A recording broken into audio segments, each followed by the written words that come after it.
This sounds like it's an alien invasion movie. Yeah. And so when I talk to people and I ask them, I try to get it. I ask them, you know, a Bigfoot, if it wanted to do you, you're going to get done. You know what I'm saying? Like Yeah, you couldn't stop it, right? Like there's no way. It's like, so 8 feet tall, 10 feet tall, 12 feet tall, 14 feet tall. 800 to 1,000 pounds full grown. Yeah. I'm 6 feet tall, man. And I've heard Bigfoot's having 6 foot wide shoulders. I stand no chance. You know what I'm saying? Like, I'm 6'6", so Yeah. they probably think I'm one of them, honestly. right? Well, I did find out that I do have Rh negative blood. Well, there you go. So that's probably why you see them so much. 15% of the population has that. I'm just like, wow, I have that. That's crazy. Yeah. Nephilim bloodlines. Yeah, for sure. But but you've been around these creatures. You know, if they wanted to end you, you couldn't stop them. You know what I'm saying?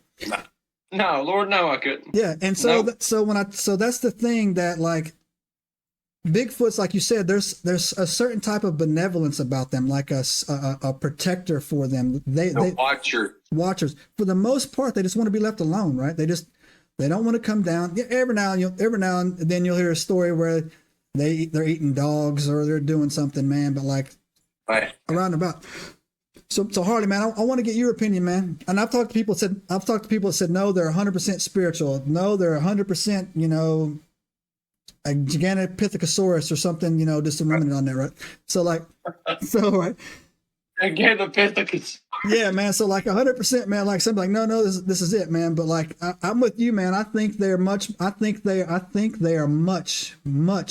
more complicated, and I think they are 10 times smarter than we are, man. So I used to think that they were Gigantopithecus before I started doing my research, right. And whenever I had my second experience with one, when I looked into its eyes, I could tell there was a humanness to it in some way, shape, or form.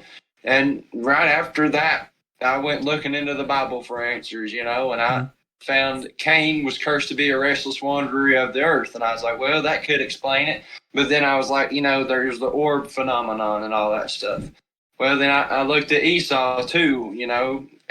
He was born with covered in red hair, and you know it fit the lines a little bit. And I was like, well, there's still the paranormal aspect of everything going on. And then you know I looked into the Nephilim.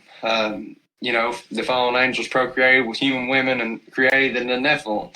And you know they didn't just procreate with human women; they procreated with animals as well, and even plants, to my knowledge.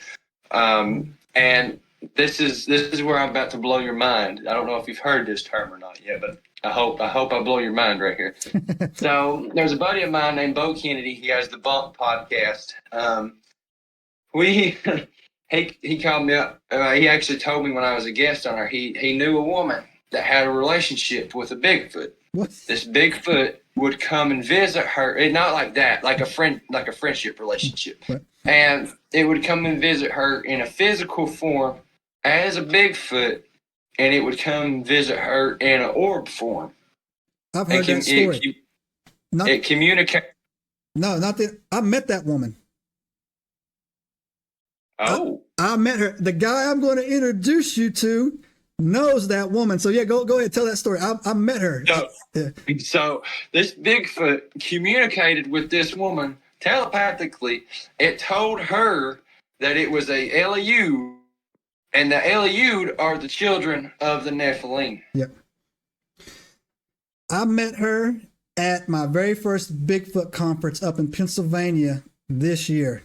And and I actually heard her speak. I heard her speak, and she was telling that story on it. That's crazy, man. No, but also too, when I did that, I did the story. I covered a story about a First Nation. Seraphim Long was her name. A First Nation Indian in the western part of Canada in like the 1800s. And these Bigfoots a Bigfoot kidnapped her and got her pregnant.